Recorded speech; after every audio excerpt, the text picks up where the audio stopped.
आज के वीडियो में हम जाएंगे शालिग्राम की पूजा क्यों की जाती है। कौन है शालिग्राम? धार्मिक मान्यता के अनुसार शालिग्राम भगवान विष्णु के विग्रह रूप को कहा जाता है। ये नेपाल के गंडक नदी के तल में पाए जाते हैं। यहाँ पर सालग्राम नामक स्थान पर भगवान विष्णु का मंदिर है, जहाँ उनके इस रूप का पूजन होता है। कहा जाता है कि इस ग्राम के नाम पर ही उनका नाम शालिग्राम पड़ा। घर में होती है शालिग्राम भगवान की पूजा, तो जरूर जाने पूजा के ये नियम। श्री हरि के शालिग्राम रूप का वर्णन पद्म पुराण में मिलता है। शालिग्राम को साक्षात भगवान श्री हरि विष्णु का स्वरूप माना जाता है। भगवान शालिग्राम की पूजा में कुछ विशेष सावधानियां बरतने की जरूरत है। अगर आपके घर में भी शालिग्राम है तो यहाँ बताई जा रही बातों का ध्यान जरूर रखें। आइए जानते हैं शालिग्राम क्या है और उनके पूजन के समय किन बातों का ध्यान रखना चाहिए। हिंदू धर्म में शालिग्राम शिला को पूजने का विशेष विधान है। शालिग्राम को साक्षात भगवान श्री हरि विष्णु का स्वरूप माना जाता है। मान्यता है कि जिस घर में भगवान विष्णु रहते हैं वो घर तीर्थ के समान हो जाता है। कई घरों में भगवान श्री हरि विष्णु को शालिग्राम के रूप में पूजा जाता है। भगवान शालिग्राम की पूजा का विशेष महत्व बताया जाता है।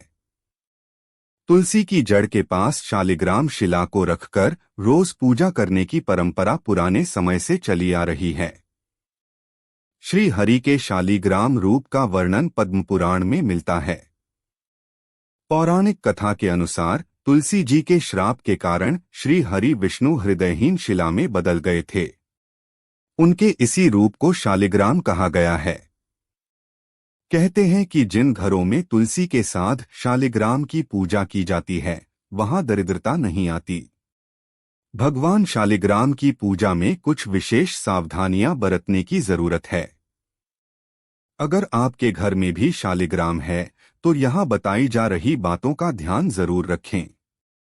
आइए जानते हैं शालिग्राम क्या है और उनके पूजन के समय किन बातों का ध्यान रखना चाहिए। पुराणों में 33 प्रकार के शालिग्राम भगवान का उल्लेख है, जिनमें से 24 प्रकार के शालिग्राम को भगवान श्री हरि विष्णु के 24 अवतारों का प्रतीक मानते हैं। उदाहरण के तौर पर यदि शालिग्राम का आकार गोल है तो उसे भगवान का गोपाल रूप माना जाता है। मछली के आकार के लंबे शालिग्राम मत्स्य अवतार का प्रतीक हैं।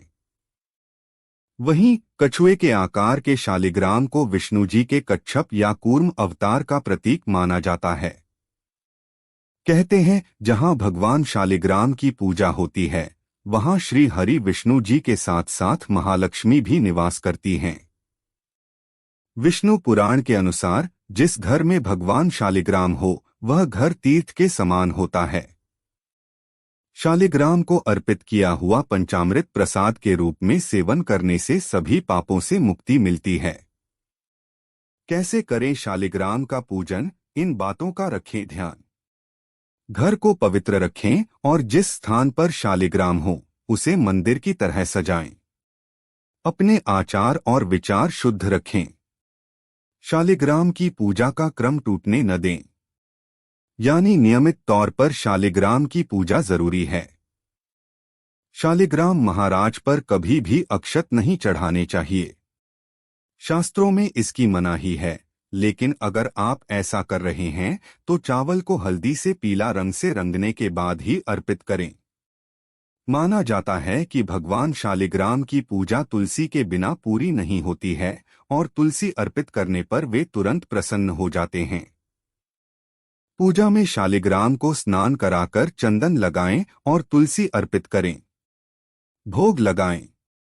कहते हैं जो व्यक्ति शालिग्राम पर रोज जल चढ़ाता है वह अक्षय पुण्य प्राप्त करता है। यदि आपके घर में शालिग्राम हैं और आप इनकी ठीक से देखभाल नहीं कर पाते हैं तो बेहतर होगा कि इसे किसी नदी में प्रवाहित कर दें या फिर किसी संत को दे दें। शास्त्रों में कहा गया है कि जो लोग तुलसी के साथ साथ शालिग्राम की भी रोजाना पूजा करते हैं उस घर से दरिद्रता कोसों दूर रहती है। माना जाता है कि शालिग्राम की पूजा में तुलसी का पत्ता भगवान शालिग्राम के ऊपर चढ़ाने से धन वैभव मिलता है। कहते हैं कि कभी भी शालिग्राम की पूजा करते समय या शालिग्राम की शिला घर में रखते समय मांसमदिरा का सेवन न करें। यदि व्यक्ति ऐसा करता है तो निश्चित ही धन हानि और लड़ाई झगड़े बढ़ते हैं। मान्यता है कि घर में सिर्फ एक ही शालिग्राम की शिला होनी चाहिए। एक से अधिक शालिग्राम रखने से व्यर्थ के संकट आते हैं और आर्थिक हानियों का सामना करना पड़ता है। कहा जाता है कि शालिग्राम की पूजा हमेशा नहा धोकर और साफ वस्त्रों में करनी चाहिए। यही नहीं, पूजा के समय मन भी साफ होना चाहिए। मान्यता है कि यदि घर में शालिग्राम भगवान हैं तो उन्हें रोज पंचामृत से स्नान कराएं। इसमें दूध, दही, जल, शहद और घी शामिल होते हैं। इन सभी सामग्रियों से शालिग्राम जी को स्नान करवाकर इसे चरणामृत को प्रसाद स्वरूप ग्रहण करें। शालिग्राम को गंगाजल नहीं चढ़ाना चाहिए क्योंकि गंगा जी शालिग्राम से निकली हैं।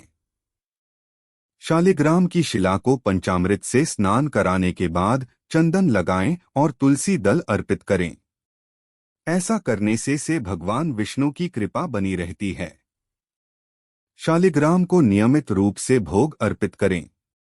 भोग लड्डू गोपाल को भोग लगाने की विधि में सात्विक भोजन को हो अर्पित करें।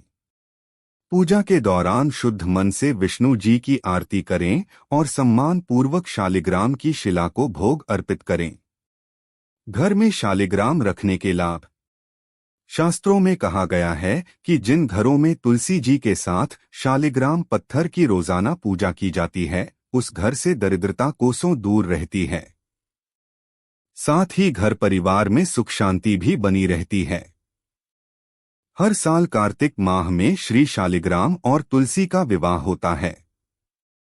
पत्थर के स्वरूप में धरती पर रह रहे भगवान विष्णु शालिग्राम के रूप को तुलसी के साथ विवाह करने से घर में व्याप्त धन की कमी, क्लेश, कष्ट और रोग भी दूर हो जाते हैं। पुराणों में कहा गया है कि जिस घर में भगवान शालिग्राम होते हैं वह घर समस्त तीर्थों से भी श्रेष्ठ है। इनके दर्शन व पूजन से समस्त भोगों का सुख मिलता है।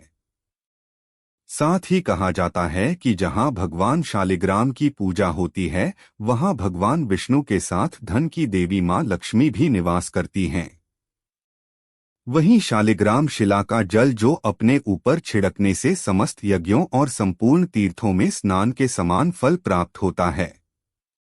वास्तुशास्त्र के अनुसार जिस घर में शालिग्राम का नियमित रूप से पूजन होता है उसमें वास्तु दोष और बाधाएं स्वतः समाप्त हो जाती हैं। इसके अलावा जो भी जातक नियमित रूप से शालिग्राम शिला का जल से अभिषेक करता है उसे समस्त सुखों की प्राप्ति होती है।